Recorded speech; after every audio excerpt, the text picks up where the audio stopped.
Hey everybody, I'm Ben from InterNACHI. That's the International Association of Certified Home Inspectors. And this is an InterNACHI webinar. We do InterNACHI webinars. They're all free and online and open to everybody. We do 1 or 2 a week. And sometimes I teach, and those are the boring webinars. And sometimes I have a special guest, like today. We have Tammy Lynn Guns. She is an expert presenter, and she's gonna teach us home inspectors about fear. There's a lot of instability in this economy, and there are a few things key things to keep an unstable business more stable. One of the killers of a business is to be afraid and to not have any resources at your disposal in order to get past this. So a lot of us are essential businesses in the country and in the United States and Canada, but some of us are not. And we're waiting for this pent-up demand to come around so that we can get back to do what we do best, operating successful home inspection businesses. So Tammy, I want to thank you very much for spending your precious time with us and doing a presentation for us. I'm excited. Are you there? Thank you. Oh, yeah, thank I'm you. here. Thank you for having me. I really appreciate it. So whenever you're available, Tammy, you can take over and share your screen and do a presentation for us. What are we going to talk about today? We are going to be talking about how to, effectively move through change. We are certainly going through that. Yes. Now I'm trying to bring up, it says share screen, but I don't see. Let me see. Yep, that share screen button at the bottom, and then got to find that screen that you're sharing. There we go. Maybe okay, got it. Okay. Wonderful. Is that good? Can you see it? It looks great, Tammy. Perfect. Thank you. Perfect. Okay. Well, then let's get started. So again, our topic today is afraid of change, how it can actually hurt your business rather than help it. Oh, it's not letting me move to the next slide. Oh, there we go. There we go. Okay. So again, my name is Tammy Lynn Guns, and there's just some of my contact information. So I'd like to start off the presentation with a quote, which is actually an overarching principle that we're going to be talking about today. So the secret of change is to focus all of your energy not on fighting the old, but on building the new. And this may seem pretty straightforward, but it's actually where people get stuck. People get stuck in that they want to continue to fight the old. They don't want to accept that the new is coming about, and so they end up getting themselves stuck. Now, we can imagine years ago, right, we used to get around, at least in the United States and certainly other countries, by horse and buggy. And Ford, who had started, of course, the Ford Motor Company, was famous for saying that if you actually ask people, about, transportation, they would not think to start something completely different like a car. When you ask people, they would instead say, how do we make the horse and buggy better? So they might think about, better wheels, or how do we, redesign the buggy, or what could we do? Do we add a horse? What do we do? But they don't think outside of the box in actually to make radical change. And sometimes radical change is what is necessary. In fact, now we know, right, we have a sports car. Certainly has a lot of different attributes to having the horse and buggy. But again, without change, things don't, change is constant throughout our society. It's actually the only thing that really is normal. So adapting to change is absolutely essential, not only in your business, but this actually applies in your personal life as well. So it is not the strongest species that survive, nor the most intelligent, but it's actually the most responsive to change. And this, of course, is by Charles Darwin. So again, let's think about this, the importance of this quote, because we can think back to perhaps, maybe our high school days when someone who was graduated, first in their class, so we thought, wow, that person's really, really smart. But when you look at their life today, perhaps, they're not, quote unquote, as successful as others because maybe they were not receptive to moving through change. Now, I do a couple of things, and one of the things that I do is I do healthcare consulting, and I've been doing healthcare consulting for over 2 decades. And in this, I work with very large healthcare systems, and we know that healthcare is changing very, very quickly. You know, there's always new diagnoses going on, new diagnostic tools, new ways of treating disease. And certainly within this current environment of the COVID-19, you know, these people are trying to come up with new vaccines or new ways of treating. They're learning very quickly, how can we save these patients? But here's the thing, is that change is really happening in all sectors. This is not at all unique to the healthcare industry. And we know that change is happening in your area as well. So there are either 2 ways that you are moving both personally and in your business. You are either growing and expanding, or you are shrinking and dying. There are 2 different ways to move. And hopefully you've made a choice to grow and expand. Now, we also know that when people grow and expand, they're adapting to new situations. And if you're instead going the other direction, if you're not making the effort to grow and expand, you're going to be shrinking and dying. And unfortunately, for some businesses, if they end up, you know, shrinking and dying, or they're not paying attention to, you know, having their finger on the pulse of what's going on, what can happen is either your company can get so small that somebody else will gobble you up, or unfortunately you could end up you know, not being in existence. So it's really, really important to always keep our finger on the pulse of what's going on. Here's an example, a very quick example of a business. I mean, years ago, I remember when I had young children, we used to plan our Friday nights around Blockbuster, right? It was like, okay, let's pick up a pizza, but we better go to Blockbuster first before we pick up the pizza, because otherwise we're not going to be able to get our favorite movie that the kids want to watch. And so many people may not be aware. I mean, most people are aware Blockbuster is no longer in existence. They've gone bankrupt. I do believe there's still 1 store left, but here's the thing, Blockbuster actually had an opportunity. They were given the first opportunity to purchase Netflix, and they turned them down. Now, what's the significance of that? Obviously, we know Blockbuster is no longer in existence, whereas Netflix is, of course, thriving. And the problem is that Blockbuster was really living high off the hog, right? They were just all fat and happy.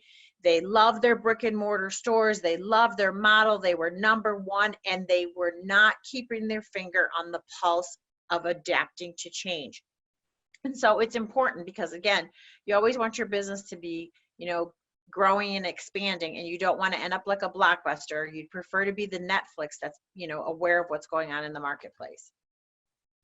So here's, you know, a time to really pause and think for just a moment about your own business, but actually also think about your personal life, because especially as, you know, small businesses or sole proprietors, because I fall in that same category, I know that my own, you know, my own mental state, my own mindset obviously flows over into my business. So I'm very careful to always be working on myself as well as working on my business.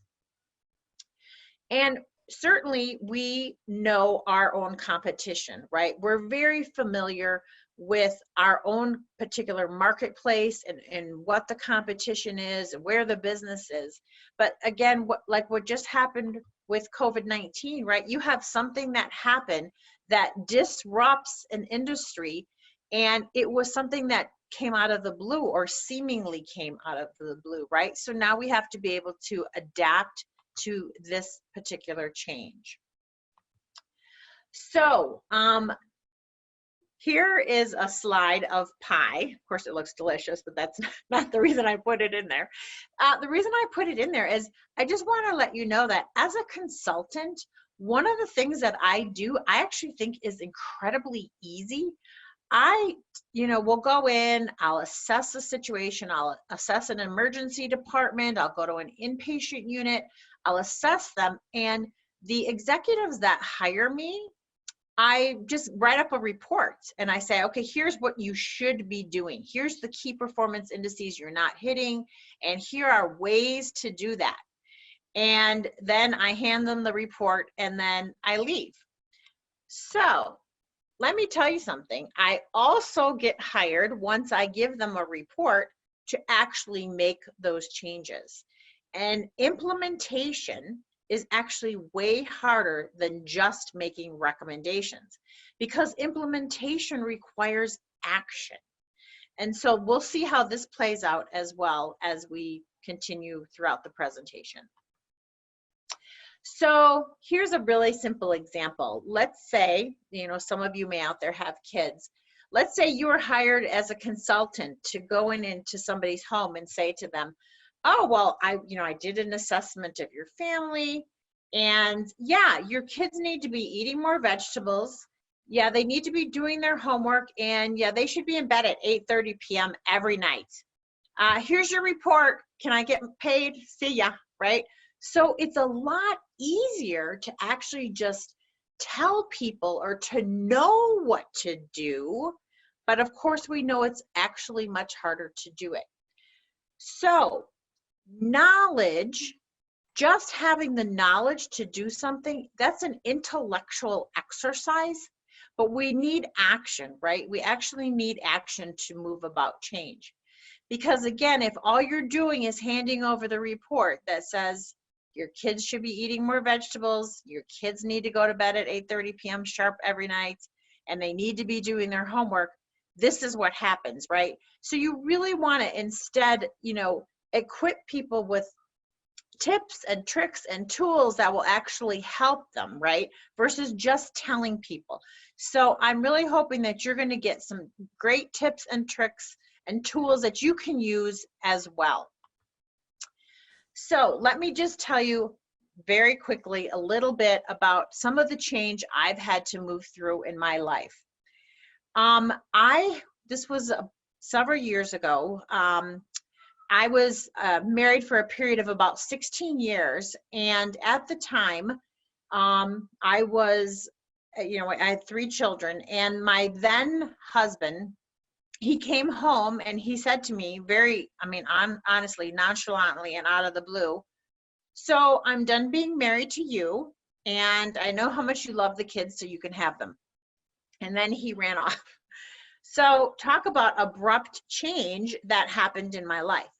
Now, what happens is this is very, very normal. The first thing we do, remember that quote we started out with? People usually you deny it. I was upset. I'm like, this cannot be happening. And then I was fighting it. I was fighting the change like this. No, like this can't be my reality. And here's the thing, the quicker you move through fighting what is happening and actually accept it, that's when you can get on the path to making real change. And so, this happened a while ago. This happened actually 14 years ago, and my life has changed dramatically. So at that time, I actually hadn't worked for over 10 years in my profession because we were moving around the country for my husband's career. And so what ended up happening is I needed to re-enter the workforce after being out of it for over 10 years. And when I was reading different books and different sources of how do I re-enter the workforce, everyone said, oh, nobody's going to hire you. You're a dinosaur. Your skills are obsolete. So instead of filling my mind with that, I decided to stop reading that and start saying, no, I need to start taking action and get on a better path. Well, of course, this was 14 years ago. Subsequently from that, here I was making no money. I moved all the way up the corporate ladder to becoming an executive within healthcare. And then, of course, change happened again. In that, my company was going through a restructure, and they laid off thousands of us. I was at a very large company that had over 25,000 employees. And so I was one of those, unfortunately, whose job was eliminated. So I needed to change again. So we all know, I mean, this is just one simple example. I know you guys all have lots of examples in your life of where change was required. But the important thing is don't stay stuck. So let's go through some of these key tips and tricks that you're going to be able to use so that you can effectively move through change, not only in your business, but also in your personal life. So key understanding number one, and I've already touched on it, is that knowledge does not equate to change in behavior, right? We know the kids should go to bed at 8:30 p.m. sharp every night, but do they? We know they should eat their vegetables, right? Knowledge alone does not equate to change in behavior. So we can't assume just because you know something, you're actually going to change. Because how many of us know how to lose weight, but how many of us are actually always at our ideal weight, right? Eat less, exercise more. So we know something, but yet we don't take action in following through. But it's actually an important point where people get stuck, is they get stuck thinking, well, you already know it, you know what to do, but you need to actually take the action. It has to be followed up with that. So what does that mean? It really means that a goal doesn't fail us, it's the implementation that fails us. So many of us set goals in our lives, we set goals in our businesses, and then we wonder why sometimes we don't achieve them. And it really has to do, sometimes we will get stuck in not moving forward, from a mindset perspective, and sometimes it's because we get stuck in thinking knowledge in and of itself is enough to make change. And it's not. You actually need to take action. So I'll give an example of something that happened throughout my career, which, I mean, it's somewhat funny when you think about it, but here's an example where a company thinks that just sending out an email, hey guys, by the way, starting on Monday, we're going to be doing a new procurement process. Here's the email on how to go through that, right? And so this is a company that is just sending out information, which we know is knowledge, but not actually moving through or helping to move through that change. So what happens is a lot of times the companies will go, well, I don't understand what's going on. Why are people not making this change? And it's because you're just blasting out an email without actually helping to move that process along. And so people will get stuck. The change doesn't happen because there was just basically an email of here's the knowledge, but not actually any kind of tools of how to move through it. So again, key understanding number one is that knowledge alone does not equate to change in behavior. I bet a lot of you have great knowledge in how to expand your businesses, but you actually need to act upon that knowledge. So let's move on to key understanding number two. Key understanding number two is that the gap is full of stress. So what do I mean by that? If you are right now at point A and you're setting a goal to move to point B, there's a gap, right? There's going to be a gap between point A and point B. And that gap is going to be full of stress. And let's explore what that means. Now, where in the world does stress come from, right? We hear the word stress. We think we know what stress is, but stress really comes from when you do not believe you have the adequate resources to effectively deal with a situation. That's really where stress comes from. And let me state that again. Stress comes about when you do not feel you have the adequate resources to effectively deal with the situation. So let's go through an example of how stress is incredibly different in different situations for different people. So again, remember, we're at point A, we're trying to get to point B, and we're trying to navigate that gap. So let's imagine for a moment that you're standing on the edge of this pier and the island behind you is on fire and you have got to get off the island. That is your only chance of survival. And so here you are standing on the edge of the pier And you can see the safety, right? It's across the lake. However, if you're standing on the edge of the pier and you know you can't turn back because the island's on fire, and you have no idea how to swim, can you even imagine how incredibly stressful that would be?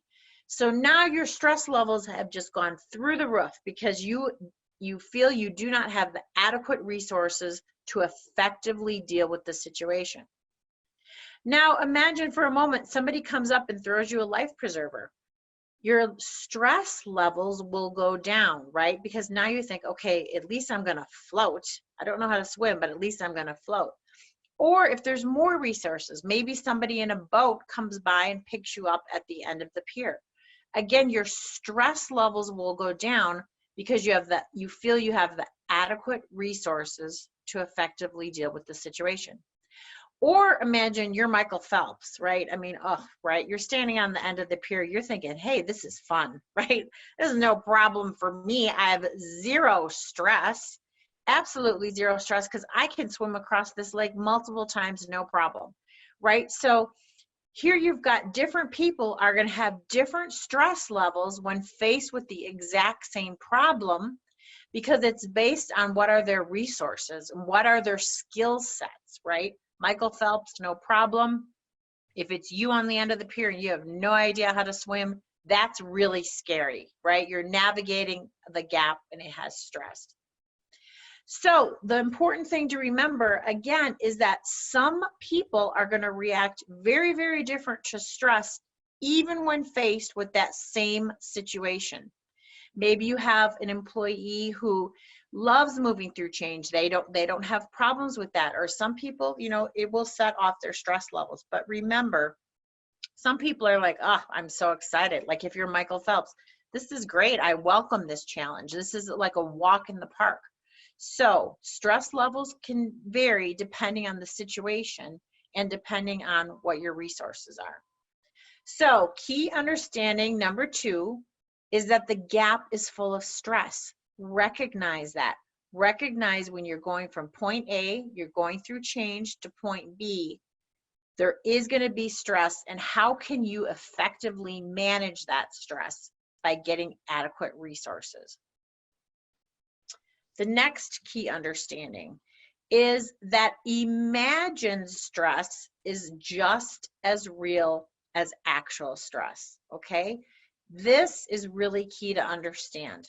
So let's go through an example of what do I mean by this. So if you have real stress in a situation, I mean, the house really is on fire. It really is burning down. Let's get out of here, right? That is real stress. The house is really burning. But you can also have imagined stress, and that is just as real. So when it comes to stress, there really is no difference whether the stress is real, the house is really on fire, or you're just imagining things. We actually have way more imagined stress in our lives, both in our businesses and in our personal lives, than the real stress. We bring about some stress. So let's go through an example. What do I mean by this? So let's imagine that you took one of the lemons, like say you have a lemon from your refrigerator, and you slice it in half, and then you take one of the pieces of the lemon and you actually squeeze that into your mouth, right? Just, I mean, you're not doing it actually. Just go ahead and imagine taking half of a lemon and squeezing that juice into your mouth, okay? So you're not really doing it. We're just going through this exercise. Now, how many of us actually, though, when you even just think about a lemon, you start to kind of like pucker up and you start to think, you know, like, you know, even your cheeks, or you start getting more saliva going on, right?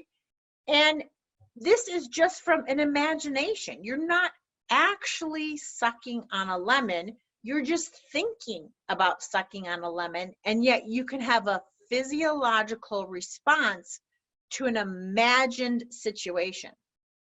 Now, why do I bring up this example? The reason why is because when we go about our businesses and we think about stress that or situations that may or may not occur, we will have a physiological response, even if it's just an imagined situation.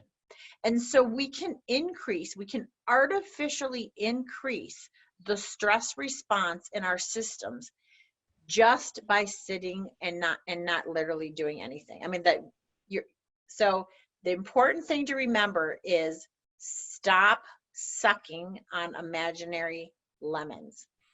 A lot of times in our own minds, we will go down the worst case scenario path. And so we start, and unfortunately, negatively impacting ourselves. And it can work, obviously wreak havoc on your health. So key understanding number 3 is that imagined stress is just as real stress. Key understanding number 4, the gap is full of uncertainty. Okay, again, you're at point A. In order to move through change, you're going to have to get to point B. And the other thing is that gap is full of uncertainty. So how does that impact us not being able to effectively move through change? Well, I'll give you some examples. 2 years ago, I unfortunately was in a really bad car accident, and my car was totaled, and I ended up with a severe concussion. Now, that's not the important part.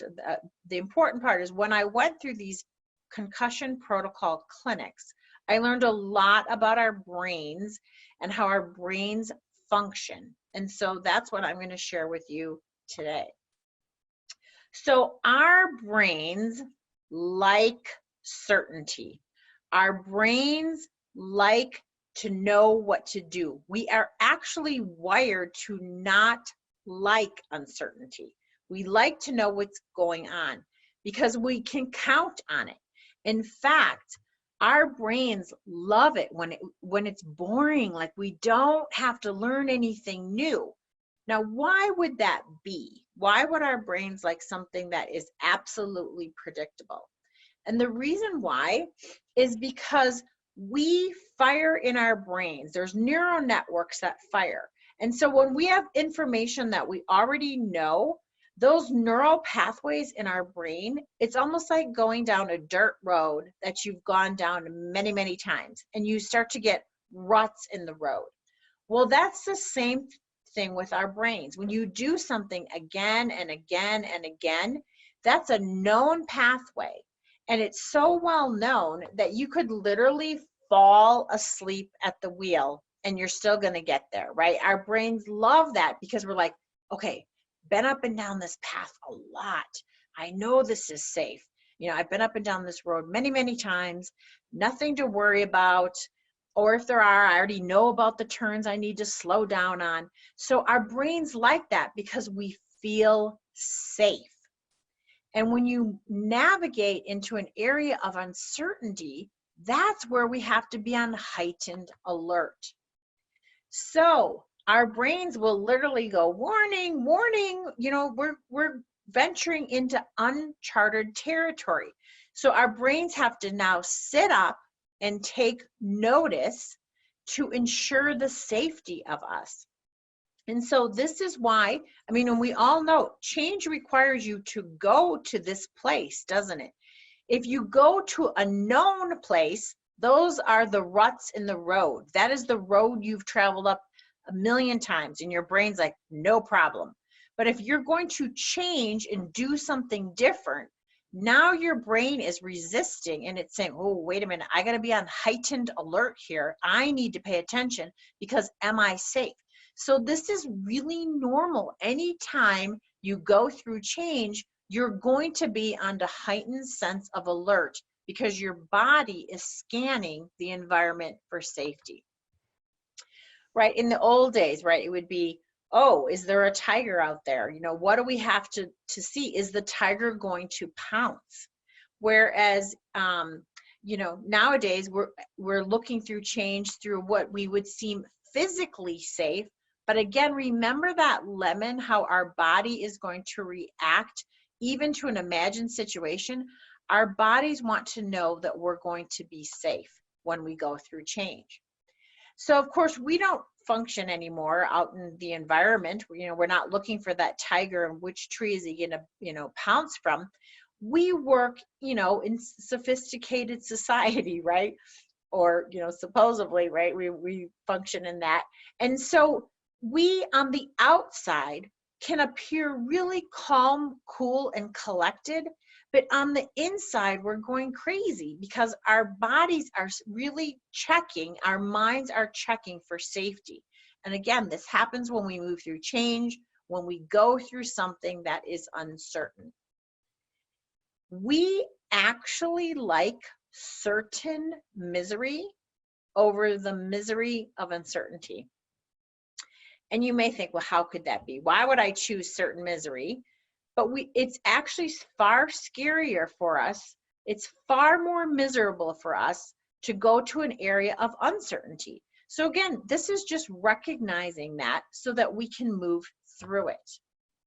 And we know that people actually like, there's certain misery. I mean, how many people know that they've been through a miserable job, or perhaps a miserable relationship, or a miserable situation? It's kind of like we would much rather stick with the devil we know than the devil we don't know. So that is where we get stuck and we won't move through change, because again, going through change requires us to go to the unknown. Now, another thing to know is whether it's your employees or it's yourself, people will have varying levels of ability to deal with change at work, and it's based on current situations in their lives or in your life. So let's just go through a few quick examples. Now, we all know right now with COVID-19 that some of the most vulnerable people in the population could be the elderly. And maybe you personally have aging parents, or maybe you have aging grandparents. And so not only when you get up and you're thinking about the stress of your own company, your own business, you may also be thinking about the stress that could be happening in your life. And remember, this is going to also be wearing on you and your own mindset. Or perhaps you have employees or even yourself who are now struggling with, say, helping kids with homework, or when you get home from work, instead of coming home and having a chance to relax and have respite and be able to, regenerate for the next day, maybe you've got a kid who's flunking math, and so now that's weighing on you, right? This is a personal situation. Or perhaps you have some of your employees who are struggling with money, or maybe you're struggling with finances right now. So these are extra burdens that will weigh on us while we're trying to be on heightened alert while moving through change. Perhaps even there's issues with relationships, whether there's relationship issues with a significant other, or your kids, or your family. And these things we know will actually draw from us while we're trying to move through change within our business. So how can we overcome that? Well, let's think about an example of every morning when you wake up. If you could imagine that there's 100 energy dollars underneath of your pillow, and you can take those 100 energy dollars and you can spend them on your day. And if you overspend your 100 energy dollars, now you're drawing into your own physical reserves, emotional reserves, right? And so we want to be careful as we go throughout our day spending those energy dollars.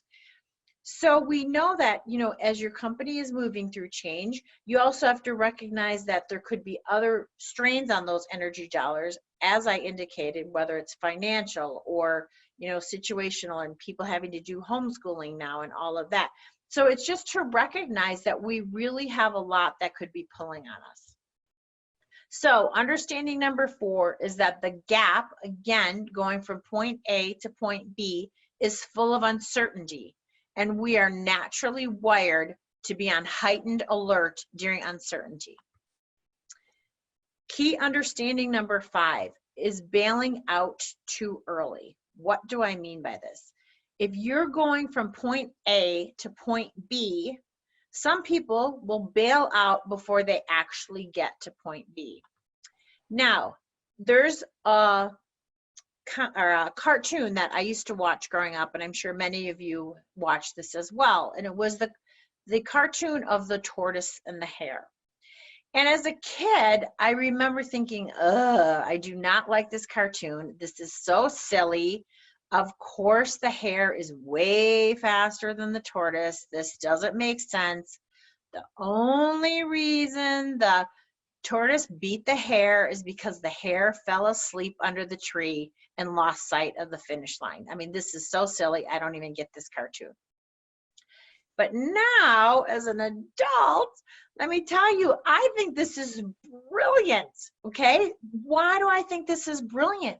Because how many of us metaphorically fall asleep before we get to point B? We too lose sight of the finish line. And we fall asleep on our dreams, and we fall asleep before we get there. So, there's another example. This is an incandescent light bulb, right? The Edison light bulb. And Thomas Edison, many people may not be familiar with the fact that it took him over 10,000 tries before he came up with the proper filament for the incandescent light bulb. And when Thomas Edison was interviewed about that, he said, I didn't fail 10,000 times. He said, I simply found 10,000 ways that didn't work. So you can look at a situation, instead of win losing, you could look at it as I either win or I learn. And that's how Thomas Edison looked at this. I mean, I know as a sole proprietor, in my own business, there are many things I have done that were not the most fruitful paths. But instead of beating myself up and saying, well, yeah, good job, Tammy, you tried that and it didn't work. Instead, if you flip it around and you say, you know what, it's not win-lose, it's win-learn. And then eventually, if you don't lose sight of the finish line, if instead you keep going along, you will eventually get to point B. So if we can adopt the tortoise mindset of do not lose sight of the finish line. This also can impact employee engagement. So for those of you that do have employees, when you are constantly doing changes and not following through with them, you know, they could end up saying, this is like the flavor of the month. If we just resist the change long enough, they're going to let go of it, right? I mean, same with getting back to the example of the kids at 8:30 p.m. bedtime. If you really don't actually stick with it, the kids can resist long enough and they can go, oh, great, now mom and dad are actually, you know, we can stay up till 9 or 9:30. So it's really just not losing sight of that finish line. So in order to go from point A to point B, and if we define getting to point B as a successful venture, it would mean that success is actually something that is a choice. It's something that we go to. Point B doesn't come to us. We need to take action and get to point B. And then just as a reminder, key understanding number 5 is bailing out too early. Now the last tip and trick and tool I wanted to give you is to celebrate success along the way. What do I mean by this? Well, if 10 really awesome things happened to you today and one bad one, what would you be thinking about now? Well, if you're like most people, you're going to be thinking about the bad one, right? You're not going to be thinking about the 10 really awesome things that happened during your day. But that's actually very normal. Why is this? Again, remember when I was talking about my car accident and I learned a lot about the brain physiology? We are actually trained to look at what is wrong in our environments so we can fix it. So we are actually wired to do this. Now, why would it be that way? And so we had 10 really awesome things happen, but we're sitting there focusing on the one that went wrong. Well, let's imagine that, you know, we were like our ancestors that came over. Let's just use an example. I know people came to America from all over the world, but let's just use an example of some of the early ancestors that came either over to the United States or to say Canada, coming over from Europe.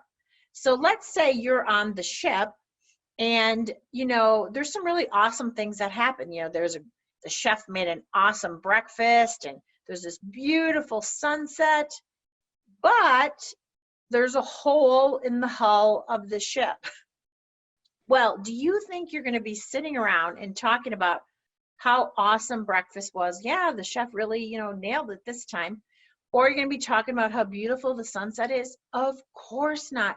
You're going to focus on the one problem. The problem being the hole in the hull of the ship, because my goodness, if you don't repair that, the ship's going down. And this is how our brains are wired. We are constantly on the lookout for what can I fix? What can I fix? Where's the problem, right? So we never actually get to sit back and enjoy the sunsets or relish in those sunsets, because we're always on the lookout for the next problem. So what happens then is positive or negative thoughts can end up dominating our thinking, and usually it's the negative thoughts because we're wired to look for the problem. And what can happen is when we're going round and round and round, remember as a kid on the playground, the merry-go-round would go round and round and round. Well, if we always are looking for the problem, our minds are going to the negative thoughts, negative thoughts, negative thoughts. Well, if you have sustained negative thoughts, that's going to put you in a negative mood. So how do we end up instead getting our merry-go-round to actually start thinking about those 10 positive things that happen to us? Well, it actually comes down to gratitude. And now I know some of you may have heard of this, and I know years ago when I was like, oh, seriously, you cannot be serious. Really, just to be grateful for what I already have, that's just, I don't believe that. But I promise you, if you actually make this a part of your day, your daily rituals, of no matter how bad things are looking in your business or your personal life or any situation, if you instead sit down with a blank piece of paper and you write down the good, you can start to then get your wheel looking and start looking for all of the good that's in your environment. So it can help you to focus on the positive and what's actually working. It's not as though the situation changes, right? COVID-19 is still here. We are making changes. It's just that the lens you look through is different when you start to instead look at what is actually working in my business or what is actually working in my personal life. Now, I went to a presentation by a gentleman named Sean Acor. It was several years ago. I was down in Dallas, Texas, and Sean Acor actually went to Harvard University. And he did this whole study on the concept of happiness because he was quite intrigued by the fact that he was at Harvard University. So he was surrounded by what it's hard to get into that university, right? They take the best and the brightest. And he thought, why is it that I'm around all these freshmen and sophomore students who should be relishing in the fact that they're at one of the best universities in the world, and yet most of them were actually not happy, which is why Sean started his path of trying to understand happiness. And what he said is there's always a blizzard of information at any given point in time. Our environment is bombarding us with a blizzard of information, and yet we can only process a few snowflakes at a time. And he said happy people will look for the happy, positive snowflakes in their environment, whereas people who are negative will tend to pick out the negative snowflakes in their environment. So again, this goes back to a saying we all know, is that glass half empty or half full? It's how you view it. So you want to celebrate success along the way. Remember to celebrate those 10 really awesome things that happened today instead of just beating yourself up about the one thing that went wrong. So let's go quickly through the different tips and tricks again. So knowledge does not equate to change in behavior. Simply knowing something is not good enough. The gap is full of stress, right? Going from point A to point B, it's full of stress. And acknowledge that. Stress comes about when we don't feel we have the adequate resources to effectively deal with the situation. Remember, imagined stress is just as bad as real stress because it will play in your head again and again. So stop sucking on imaginary lemons. The gap is full of uncertainty, right? And so we know we have to move. We have to move to a place that's uncertain if we're going to make change. And we don't want to bail out too early. If you want to get to that finish line, be the tortoise and actually keep your eye on the finish line. And remember to celebrate success along the way. Remember to celebrate those 10 awesome things. Take that piece of paper out. Really be grateful for the good that is happening in your business, for the good that is happening in your life.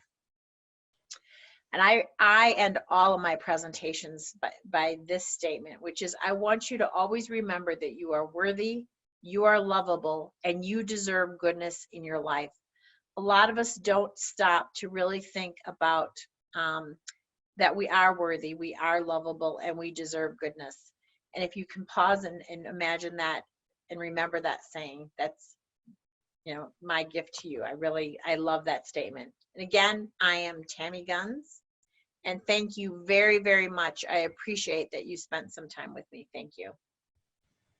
Wonderful, Tammy. Thank you so much. We really appreciate it. And if anybody has any questions, you can chat them right now if you'd like. And I really liked what you said about the gap.